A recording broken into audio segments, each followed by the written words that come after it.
മുതിർന്ന കോൺഗ്രസ് നേതാവ് തെന്നല ബാലകൃഷ്ണപിള്ള അന്തരിച്ചു. 95 വയസ്സായിരുന്നു. മുൻ KPCC അധ്യക്ഷനായിരുന്നു. തിരുവനന്തപുരം സ്വകാര്യ ആശുപത്രിയിലായിരുന്നു അന്ത്യം. അഖിൽ പാലോട്ടുമഠം ചേരുന്ന വിവരങ്ങളുമായി. അഖിൽ, അദ്ദേഹം വാർദ്ധക്യ സഹജമായ അസുഖങ്ങളെ തുടർന്നാണോ ആശുപത്രിയിൽ പ്രവേശിക്കപ്പെട്ടിരുന്നത്? എപ്പോഴായിരുന്നു അന്ത്യം സംഭവിച്ചത്?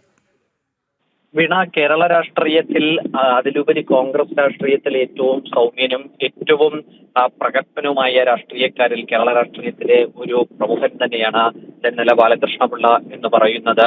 അദ്ദേഹമാണ് ഇപ്പോൾ അല്പസമയം മുമ്പാണ് അദ്ദേഹം തിരുവനന്തപുരത്തെ സ്വകാര്യ ആശുപത്രിയിൽ വാർദ്ധക്യ സഹജമായ അസുഖങ്ങളെ തുടർന്ന് മരണം സംഭവിച്ചിട്ടുള്ളത്. അതിൽ ഏറ്റവും പ്രധാനപ്പെട്ടത് അദ്ദേഹത്തിന്റെ രാഷ്ട്രീയ ജീവിതം പരിശോധിച്ചു നോക്കുക എന്ന് തന്നെയാണ്. ഏറ്റവും സാധാരണക്കാരനായി പ്രവർത്തനം ആരംഭിച്ചത്. അതായത് അദ്ദേഹം ജനിക്കുന്നത് കൊല്ലത്താണ്. കൊല്ലം ജില്ലയിലെ കുന്നത്തൂർ താലൂക്കിൽ ശൂരനാട് എന്ന് പറയുന്ന ഗ്രാമത്തിലാണ് അദ്ദേഹം ജനിക്കുന്നത്. കേരള രാഷ്ട്രീയത്തിൽ ബാലകൃഷ്ണപിള്ള എന്ന് പറയുമ്പോൾ തന്നെ ഏറ്റവും പ്രമുഖരായ 2 ബാലകൃഷ്ണപിള്ളമാരെയാണ് കൊല്ലം സംഭാവന ചെയ്തിട്ടുള്ളത്. അതൊന്ന് കോൺഗ്രസ് രാഷ്ട്രീയത്തിൽ തെന്നല ബാലകൃഷ്ണപിള്ളയും മറ്റൊന്ന് കേരള കോൺഗ്രസ് രാഷ്ട്രീയത്തിൽ R ബാലകൃഷ്ണപിള്ളയുമാണ്. അവർ തമ്മിലുള്ള അന്തരം എന്ന് പറയുന്നത് തന്നെ അവരുടെ രാഷ്ട്രീയത്തിന്റെ ഒരു ഐക്യം കൂടിയുണ്ട്. കാരണം തെന്നല ബാലകൃഷ്ണപിള്ള കോൺഗ്രസ് രാഷ്ട്രീയത്തിൽ നിലനിൽക്കുമ്പോഴും അതുപോലെ തന്നെ കൊട്ടാരക്കരയാണ് R ബാലകൃഷ്ണപിള്ളയുടെ ഒരു പ്രവർത്തന മണ്ഡലം എന്ന് പറയുന്നത്. അവിടെ നിന്ന് രണ്ടുപേരും തിരുവനന്തപുരത്തെ രാഷ്ട്രീയ ഭൂമികയിലേക്ക് വരുന്ന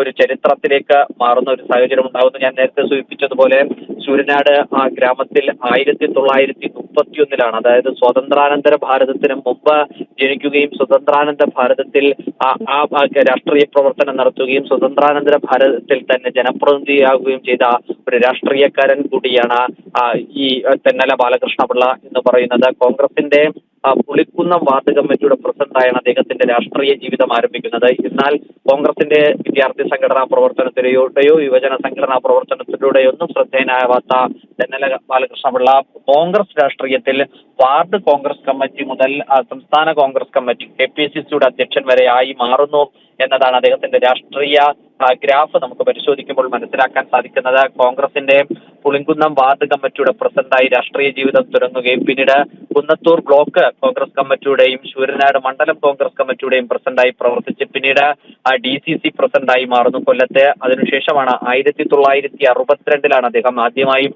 KPCC അംഗമാകുന്നത്. അതിനുശേഷം അദ്ദേഹം നിയമസഭാ സാമാജികനായി മാറുന്നുണ്ട്. 1977 82 അദ്ദേഹം ആദ്യമായി നിയമസഭാ സാമാജികനായി മാറുന്നത്. അത് അടൂർ നിയമസഭാ മണ്ഡലത്തിൽ നിന്നാണ് അദ്ദേഹം കേരള രാഷ്ട്രീയത്തിന്റെ കേരള നിയമസഭയിലേക്ക് അംഗമായി എത്തുന്നത്. അവിടെ നിന്നും 67 80 87 നടന്ന നിയമസഭാ തെരഞ്ഞെടുപ്പുകളിലും അദ്ദേഹം മത്സരിക്കുകയും പക്ഷെ അത് പരാജയപ്പെടുകയും പോകുന്ന ഒരു സാഹചര്യത്തിലേക്ക് പോകുന്നു. പിന്നീട് അദ്ദേഹം സഹകരണ മേഖലയിലായിരുന്നു അദ്ദേഹത്തിന്റെ പ്രവർത്തനം. കൂടുതൽ സഹകരണ മേഖലയിൽ ഗ്രാമീണ സഹകരണ ബാങ്കുകളൊക്കെ തന്നെ കെട്ടിപ്പടുത്തുകയും അതുപോലെ സഹകരണ മേഖലയിലേക്ക് കൂടുതൽ ജനപങ്കാളിത്തത്തേക്ക് കൊണ്ടുവരികയും ചെയ്യുന്ന ഒരു സാഹചര്യത്തിലേക്ക് പ്രവർത്തനം മാറ്റുന്ന ഒരു സാഹചര്യം ഉണ്ടായിരുന്നു. തെന്നല കൊല്ലം ജില്ലയിലെ ജില്ലാ സഹകരണ ബാങ്ക് വൈസ് പ്രസിഡന്റും സംസ്ഥാന സഹകരണ ബാങ്കിന്റെ പ്രസിഡന്റുമായി ഒക്കെ തന്നെ പ്രവർത്തിച്ച വ്യക്തി കൂടിയായിരുന്നു. അദ്ദേഹത്തിന്റെ നിയമസഭാ സാമാജികൻ എന്ന നിലയിൽ അദ്ദേഹം പ്രവർത്തിച്ച കാലയളവ് ഞാൻ പറഞ്ഞിരുന്നു. 1977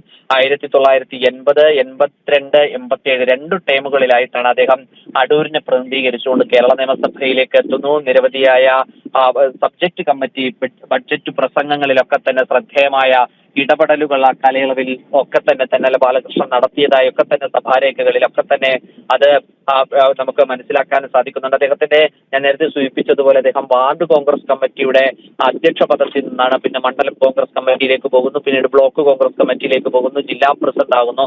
അവിടെ നിന്നും അദ്ദേഹം KPCCയുടെ ചുമതലയിലേക്ക് വരുന്നു. 1982 81 92 ഏകദേശം 10 വർഷക്കാലം KPCCയുടെ ജനറൽ സെക്രട്ടറി എന്ന പദത്തിലേക്ക് അദ്ദേഹം എത്തുന്നു. 1998 2001 എന്ന ഫസ്റ്റ് ടൈമിലും 2004 2005 കാലയളവിലാണ് അദ്ദേഹം KPCCയുടെ പ്രസിഡന്റായി വരുന്നത്. നമുക്ക് ഈ കാലയളവ് എന്ന് പറയുന്നത് കോൺഗ്രസിന് കേരളത്തിൽ വലിയ തിരിച്ചടി ഉണ്ടാകുന്ന, കേരളത്തിലെ നിയമസഭാ തെരഞ്ഞെടുപ്പിൽ വലിയ തിരിച്ചടി ഉണ്ടാകുന്ന ഒരു തെരഞ്ഞെടുപ്പുകളായിരുന്നു നയനാർ സർക്കാരിന്റെ കാലത്ത്, നയനാർ സർക്കാരിന് ശേഷം ഉണ്ടാകുന്ന ആ തെരഞ്ഞെടുപ്പ്. പിന്നീട്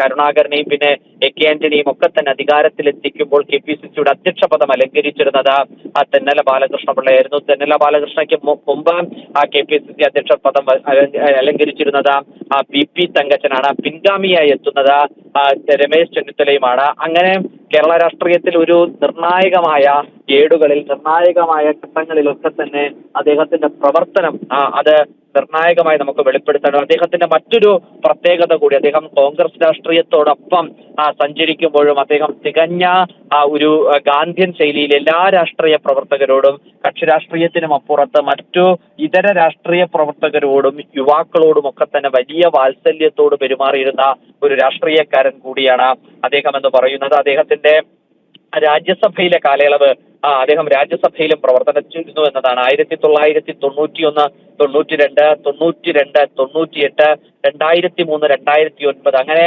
3 പ്രാവശ്യമാണ് അദ്ദേഹം കേരളത്തിൽ നിന്നും രാജ്യസഭയിലേക്ക് അംഗമായി മാറുന്നത്. ആ രാജ്യസഭയിലേക്ക് അംഗമായി മാറുന്ന സമയത്ത് തന്നെ വാജ്പേയി സർക്കാരിന്റെ അഖിൽ വിവരങ്ങൾ നൽകുകയായിരുന്നു മുതിർന്ന കോൺഗ്രസ് നേതാവ് തെന്നല ബാലകൃഷ്ണപിള്ള. അന്തരിച്ചു.